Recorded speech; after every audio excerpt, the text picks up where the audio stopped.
Hey, good morning, everyone. It's Dave, and we're back with our next reading of the Old Testament. If you've been following along, you know that we're in the book of Joshua. Today we'll be on chapter 12, and we'll be reading out of my New King James Version. Remember, if you don't have a Bible, you can go to Bible.com. You can read for free there. You can also download a whole bunch of different apps.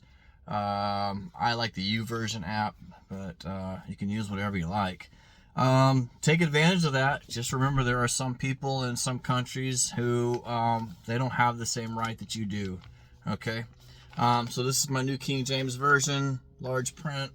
If you don't have a Bible, you're looking to purchase one, you can click the link down below, and this exact Bible is down there. I love this Bible. So chapter 12 is very, very short. We only have 24 verses. We're going to talk about the kings conquered by Moses and then the kings conquered by Joshua. So we're probably going to have a lot of names in this in this reading, and bear with me as I try and stumble through some of them. All right, let's go ahead and do this. These are the kings of the land with whom the children of Israel defeated, and whose land they possessed on the other side of the Jordan, toward the rising of the sun from the river Arnon to Mount Hermon, and all the eastern Jordan plain. One king was Sihon, king of the Amorites, who dwelt in Heshbon and ruled half of Gilead, from Aroer, which is on the bank of the river Arnon, from the middle of that river even as far as the river Jabbok, which is the border of the Ammonites, and the eastern Jordan plain from the sea of Chinneroth as far as the sea of Arabath, the salt sea, the road to Beth Jeshemoth, and southward below the slopes of Pisgah. The other king was Og, king of Bashan, and his territory, who was of the remnant of the giants who dwelt at Ashtaroth and at Edrei, and reigned over Mount Hermon, over Salcah, and over all Bashan, as far as the border of the Geshurites and the Machathites, and over half of Gilead to the border of Sihon, king of Heshbon. These Moses the servant of the Lord and the children of Israel had conquered, and Moses the servant of the Lord had given it as possession to the Reubenites, the Gadites, and half the tribe of Manasseh. And these are the kings of the countries which Joshua and the children of Israel conquered on this side of the Jordan, on the west from Baal-gad, in the valley of Lebanon, as far as Mount Halak, and the ascent to Seir, which Joshua gave to the tribes of Israel as a possession according to their divisions, in the mountain country, in the lowlands, in the Jordan plain, in the slopes, in the wilderness, and in the south, the Hittites, the Amorites, the Canaanites, the Perizzites, the Hivites, and the Jebusites. The king of Jericho, one, the king of Ai, which is beside Bethel, one, the king of Jerusalem, one, the king of Hebron, one, the king of Jarmuth, one, the king of Lachish, one, the king of Eglon, one, the king of Gezer, one, the king of Debir, one, the king of Geder, one, the king of Hormah, one, the king of Arad, one, the king of Libnah, one, the king of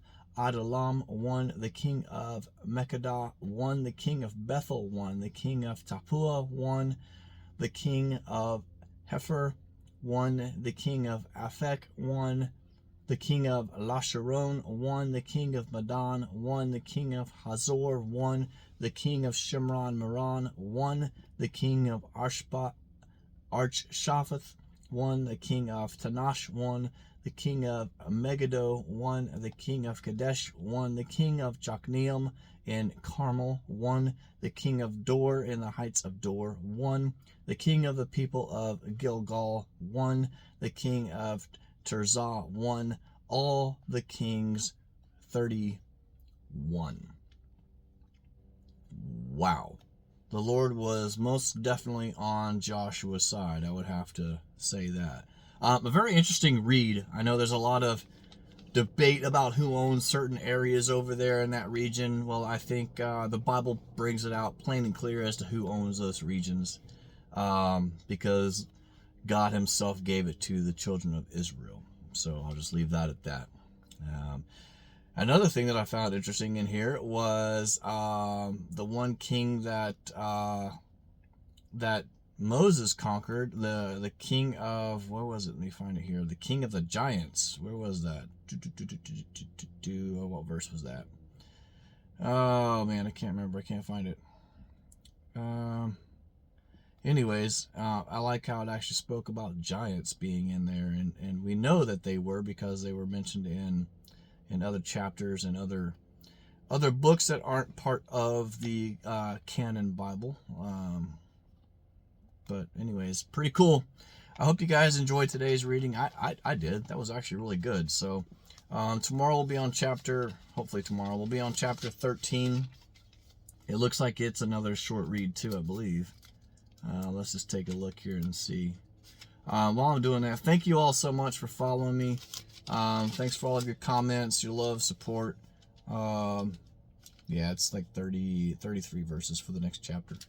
Thank you all for your support. I really do appreciate it. All of your support here on YouTube, over on TikTok. Thank you so much for all of your support, all of your likes, your follows, your comments. I do love the comments. And of course, share these videos, not for my sake, but that you never know, this video might be the first time that someone that you know is actually hearing the word of God from the scriptures, right? So thanks so much. It's a beautiful, beautiful Thursday morning here. So from Central Texas, as always, God bless.